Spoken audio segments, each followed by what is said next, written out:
Tere, mina olen Jüri Kurmik ja alustan videoloengute sarja teemal tekstitöötlus.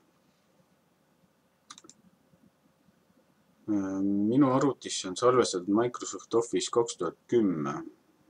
Et kui sul juhtub olla mõni teine versioon, siis on võimalik, et nähtav pilt erineb sellest, mis minu arvutist näha võib. Sissejuhatust alustaks erinevate dokumendivaadete lühitutvustusega, ehk millede abil saab juhtida dokumendi esitlusviisi ekraani. Erinevaid dokumendivaateid saad valida molekulribal olevate nupukeste abil. Siin nad on. Kohe suumi taseme nupu kõrval. Ja kui Wordi käivitada, siis tavaliselt avaneb kohe küljendi vaates. Ehk dokument kuvatakse maksimaalselt lõppresultaadi lähedasena. Selles vaates on näha dokument või lehekülg valmis kujul koos automaatselt lisatavate päiste ja alustega ning saab pilte ja muid objekte lehel paigutada vajaliku asukohta ja nii edasi. Paraku suuremate dokumentide korral muutub töö selles vaates märgatavalt aeglasemaks, eriti vanemate või aeglasemate arvutite peal. Täisekraaniga lugemine ehk lugemisvaade, et selles vaates on leheküljed kõrvuti ja on eemaldatud tööriistariba, lint ja menüü ja nii edasi peale lugemisvaate enda tööriistarea. Järgmiseks veebivaade. Selles vaates Word optimeerib lehekülje ja dokument kuvatakse sellisena, nagu see on näha veebis. Selles vaates kuvatakse siis lehekülje foon, automaatkujundid ja teised efektid. Järgmiseks liigendusvaade. Dokumendi vaate asemel või see dokumendi asemel kuvatakse selle struktuur, mis saadakse dokumendi jaotamisel pealkirja stiilide järgi peatükkideks ja alapeatükkideks ja nii edasi. Ehk selles vaates käib töö dokumendi struktuuriga.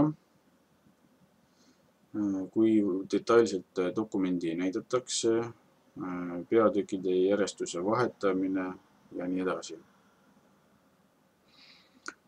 Viimaseks on mustand ehk normaalvaade. Selles vaates dokumendist kuvatakse tekst ja selle vormindus, kuid ilma lehekujunduseta. Lehevahetused on näiteks siin tähistatud punktiirjoonega üle lehekülje. Siin näiteks selline ta siin on. Ja selles vaates töötab programm ka oluliselt kiiremini.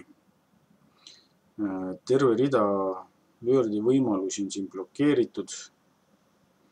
Piltide ja muude objektide lisamine vanematel Office'i versioonidel ei näidatud,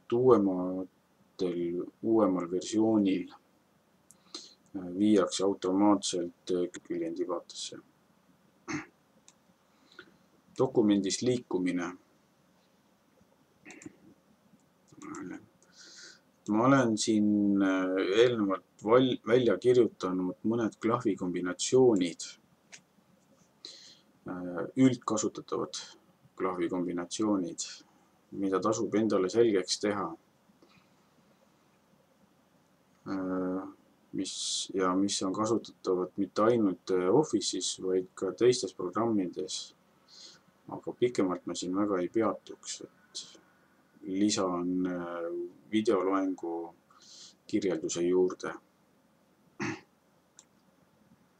Aga tagasi tulles dokumendist liikumise juurde, Taaskord tekstikursori liigutamiseks on järgmised võimalused, ehk siis klahvikombinatsioonid. Pikemalt ma siin väga ei peatuks. Lisan ka need videoloengu kirjelduse juurde.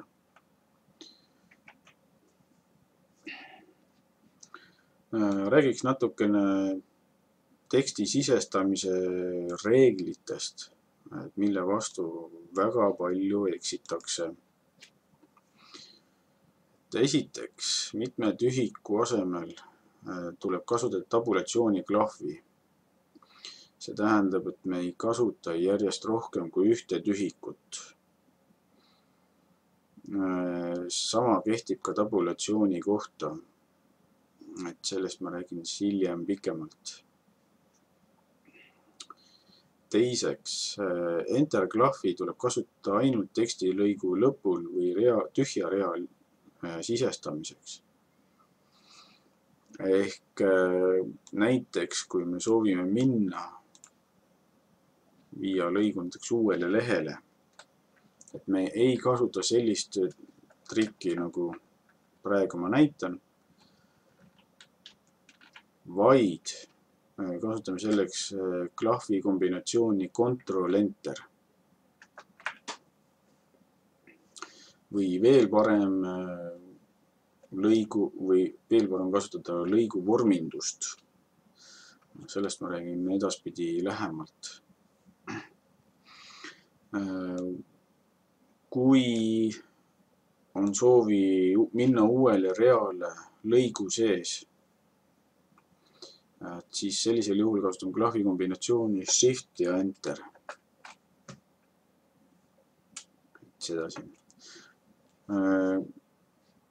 Mis asi on lõik? Et eesti keele grammatilist definitsiooni ma ei oska siin välja tuua, aga arvutis keeles tähendab siis entri kasutamine. Et mul on lõikude vahele pandud ka suuremad vahed. Et see on üks lõik ja see on teine lõik ja nii edasi. Aga tagasi tulles reeglite juurde, siis 3. punkt. Kirjavahemärgid kuuluvad sellele eelneva sõna juurde. See tähendab, et enne kirjavahemärgi tühikut me ei kasuta. Küll aga kindlasti selle järel.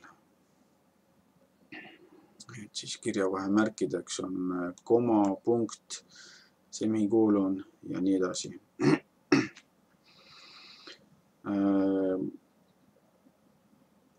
Kõrvale põikena või mõttekriipsust. Et mõttekriipsu puhul lisame tühikut nii selle ette kui järele. Et Word teisendab automaatselt selleks pikaks mõttekriipsuks. Aga tagasi tulles reeglite juurde. 4. punkt. Et tavaliselt ei poolitada teksti tema esmasel sisestamisel, vaid alles vahetult enne väljatrükki. Kui aga siiski soovid seda teha, siis kasuta tavalise kriipsu asemel klahvi kombinatsiooni Ctrl ja kriips. See on poolitusmärk, mida on näha vaid rea lõpus. Aga kui teksti töötlemise käigus peaks see märk sattuma rea keskele, et siis ta peidetakse automaatselt. Et näiteks teen selle sõna natukene pikemaks, suvaliste märkide abil, ja lisame näiteks poolitust. Panen Ctrl ja kriips. Ja kui nüüd kuskile ma saan siin teksti pikemalt, et siis uuele reale minnes, et see poolitusmärk peidetakse ära. Võtame siis tagasi. Nii. 5. punkt.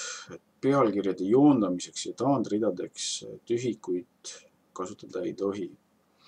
Et see kordab natukene esimeses punktis välja toodud, et pealkirjade joondamiseks kasutame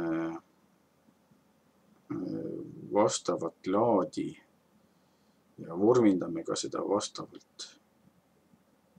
Ja taandridade lisamiseks kasutame lõigu vormindamist, aga sellest räägin natukene hiljem.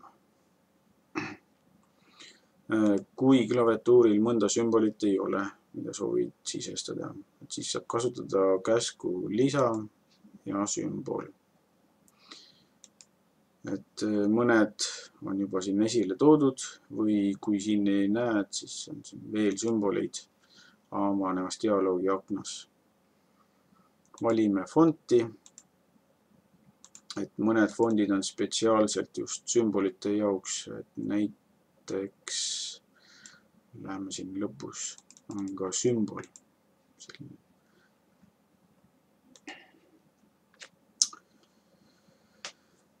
Nii. Siis lõpetuseks meeldetuletuseks, et oma töö tasub aeg-ajalt salvestada. Et selleks saab kasutada menüükäsku fail salvesta või klahvikombinatsiooni Ctrl+S. Aga mina siinkohal tänan kuulamast ja kohtumiseni järgmisel korral.